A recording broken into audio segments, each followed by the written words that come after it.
तो छात्रों, कल आपने मथी सड़क द्वारा गीत में जो दूसरा स्टेप था उसमें शरद और शिशिर ऋतु के बारे में पढ़ा। अब आगे देखेंगे।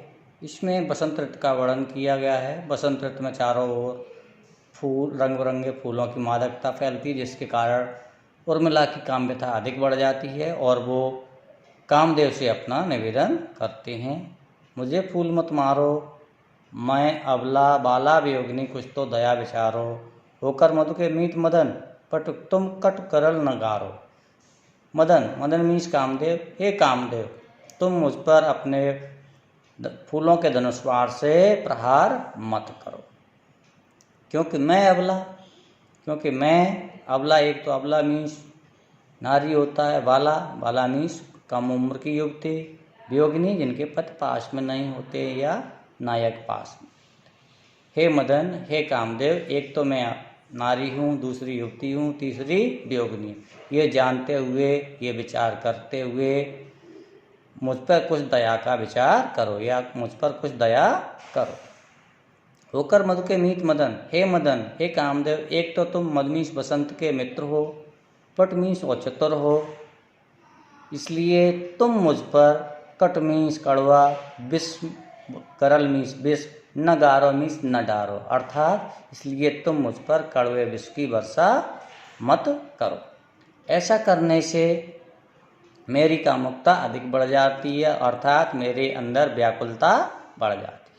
लेकिन आप कितना ही परिश्रम करें, तुम्हें विफलता, आपको विफलता ही प्राप्त होगी। आप ठहरो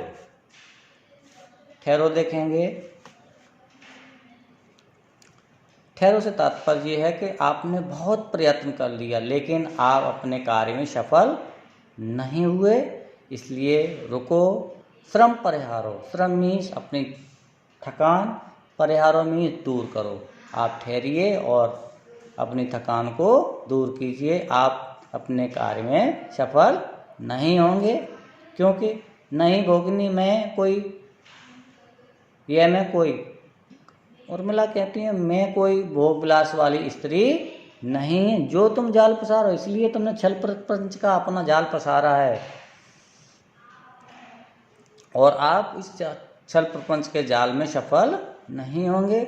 अगर आप बल हो तो सिंदूर बिंदु ये हर नित निहारो, अगर आपके अंदर ताकत है, शक्ति है, बल है, तो मेरे यानी हरमीस होता है शंकर के तीसरे नेत्र के समान मेरे इस सिंदूर बिंदु को देखो, क्योंकि शंकर भगवान का तीसरा जो नेत्र होता है वो सभी बाधाओं को भस्म करने वाला होता है, सभी बाधाओं को दूर करने वाला होता है। अगर आप में शक्ति है तो शिव जी के तीसरे नेत्र के समान मेरे इस सिंदूर बिंदु को देखो। आगे और उर्मिला कहती हैं, रूप दर्प कंदर्प, हे कामदेव, कंदर्प मीन्स कामदेव, हे कामदेव, यदि आपको अपने रूप पे दर्प मीन्स गर्व है, घमंड है, तो मेरे पद पर बारो, तो तुम इस अपने रूप सौंदर्य को मेरे पद के चरणों में न्यौछावर कर दो, अर्थात आपका रूप सौंदर्य मेरे पद के चरणों के बराबर ही है। लो ये मेरी चरण धूल उस रथ के सिर पर धारो। अगर यदि आपको अपनी पत्नी रथ की सुंदरता पे घमंड है, तो ये लो मेरे चरणों की धूल उस रथ के सिर पर धारण कर दो, क्योंकि रूप सौंदर्य में आपकी पत्नी भी मेरे चरणों की धूल के बराबर है। अर्थात आप कितना भी प्रयत्न कर लो लेकिन मुझे मेरी पत्नी व्रत से आप